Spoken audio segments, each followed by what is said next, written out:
기도하시겠습니다. 사랑과 자비가 풍성하신 우리 하나님 아버지 감사합니다. 죄로 죽을 수밖에 없던 우리를 구원하여 주시고 우리를 구원하시기 위하여서 독생자 예수님을 이 땅에 보내주신 하나님 아버지 크신 사랑을 찬양합니다. 성탄의 시절을 맞아서 예수님이 오심을 묵상하는 이 시간 가운데 하나님 은혜를 내려주시옵고 예수님께서 어떻게 왜 이 땅에 오시게 되었는지를 깊이 묵상함으로써 우리를 향하신 하나님의 크신 사랑을 깊이 생각할 수 있는 시간들 되어질 수 있도록 함께하여 주옵소서. 감사드리며 모든 말씀 살아계신 예수님의 이름으로 기도합니다. 아멘. 누가복음 2장 1절에서 7절까지 말씀으로 온 세상의 구원자 예수 그리스도의 탄생이라는 제목으로 하나님의 말씀 증거하겠습니다. 사복음서 중에서 역사적 사료로 그 가치를 높게 평가받는 누가복음은 로마 황제와 유대 총독의 이름을 구체적으로 기록함으로써 예수님께서 이 땅에 출생하신 시기를 드러내주고 있습니다. 본문의 황제 아우구스투스는 로마의 황제들 중 가장 위대한 사람이었습니다. 그는 훌륭한 행정가였고 훌륭한 통치자였습니다. 로마 제국의 내란을 종식시키고 로마 제국 전역에 번영과 평화를 가져다 주었습니다. 역사는 그의 통치 이후 오랫동안 지속된 평화의 기간을 일컬어 팍스 로마나라고 불렀습니다. 이 황제 아우구스투스는 로마 군대의 징집과 세금 징수를 원활하게 하기 위해서 인구조사를 시행했습니다. 그런데 대부분의 유대인들은 인구조사에 응하는 것을 일종의 신성모독이라고 여겼습니다. 그것은 하나님만이 자기 백성을 계수하실 수 있다고 생각했기 때문입니다. 여기에는 다윗이 그 옛날 자기 백성을 계수하려 했을 때 하나님께 노여움을 사고 이스라엘의 재앙을 당했던 것을 기억했기 때문일 것입니다. 아마도 요셉도 다르지 않았을 것입니다. 그렇지만 황제의 정할 수 없는 명령이 떨어지게 되자 요셉은 별 수 없이 따를 뿐입니다. 여기서 우리는 종종 거대한 세속의 흐름에 휩쓸릴 수밖에 없는 가엾은 개개인의 나약함에 대해서 생각해 보게 됩니다. 우리 역시도 거대한 세속 근세의 흐름에 휩싸일 때가 많은가 하는 것입니다. 2년 전부터 온 세상을 휩쓸고 다니는 우한폐렴 때문에 많은 것이 바뀌어 있습니다. 마스크 없이 다니는 것이 이상한 세상이 되어버렸고 백신이 나왔지만 수차례 접종에도 불구하고 감염의 확산세는 줄어들지 않습니다. 이제는 그 백신조차 맞지 않으면 어디 시설을 이용할 수도 없게끔 해놓았습니다. 이전에 없던 특수한 상황을 겪으면서 사람들의 무력감은 커져만 갑니다.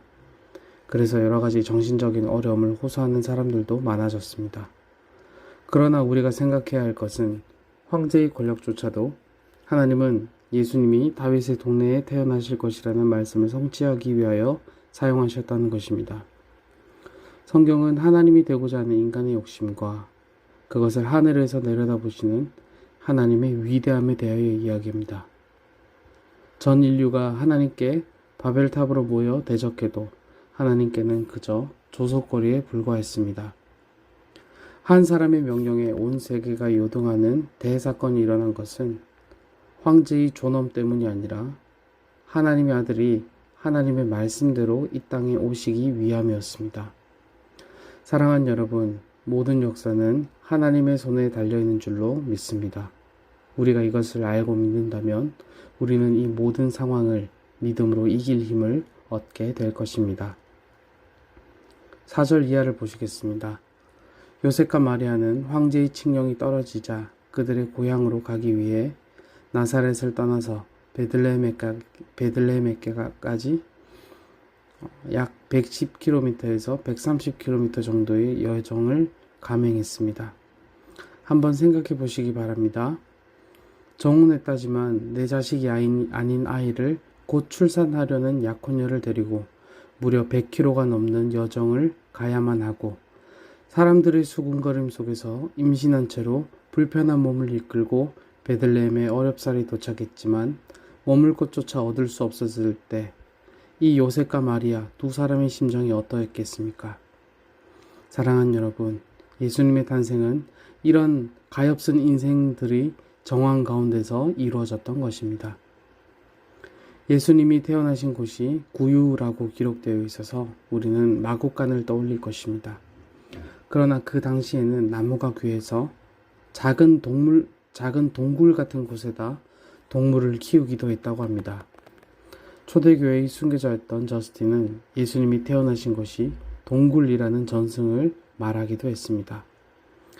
예수님께서는 태어나셨는데 신생아를 감아덮을 천이 없어서 가지고 있던 천을 찢어서 예수님을 쌌습니다. 강보라고 하는 이 말은 찢다라는 의미가 포함되어 있습니다. 즉 마가는 하나님의 아들 되신 예수님이 어둡고 더럽고 동물들의 냄새가 나는 곳에서 쓸쓸히 가난한 모습으로 태어나셨다고 기록하고 있는 것입니다.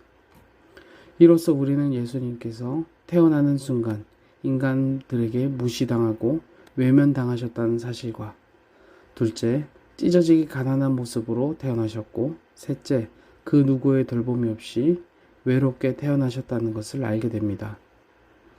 예수님의 이 같은 출생의 정황이 우리에게 주는 교훈은 무엇입니까? 첫째로 하나님의 약속이 가장 가능성이 없어 보이고 무능력해 보이는 사람들의 삶을 통해서도 역사하신다는 겁니다. 둘째, 예수님이 우리의 연약함을 직접 체휼하셨다는 것입니다.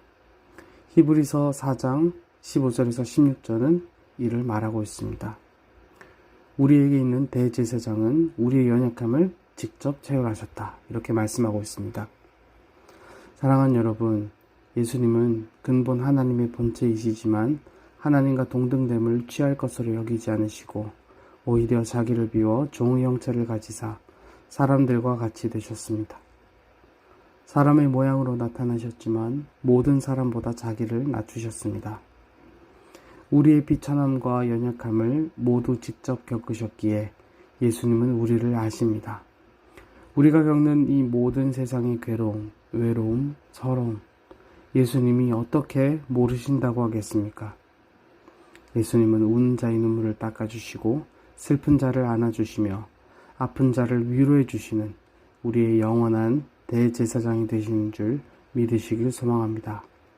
이 예수님을 힘입어 오늘도 하나님 아버지께 나아가길 소망하는 성탄의 시절을 맞는 저와 여러분이 되시길 간절히 소원합니다.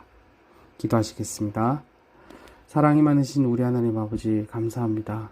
하나님의 본체이시만 하나님과 동등됨을 취할 것으로 여기지 않으시고 자기를 비워 종의 형체를 가져서 사람들과 같이 되셨고 사람의 모양으로 나타나셨지만 자기를 낮추시고 죽기까지 복종하신 예수님의 탄생에 대해서 살펴보았습니다.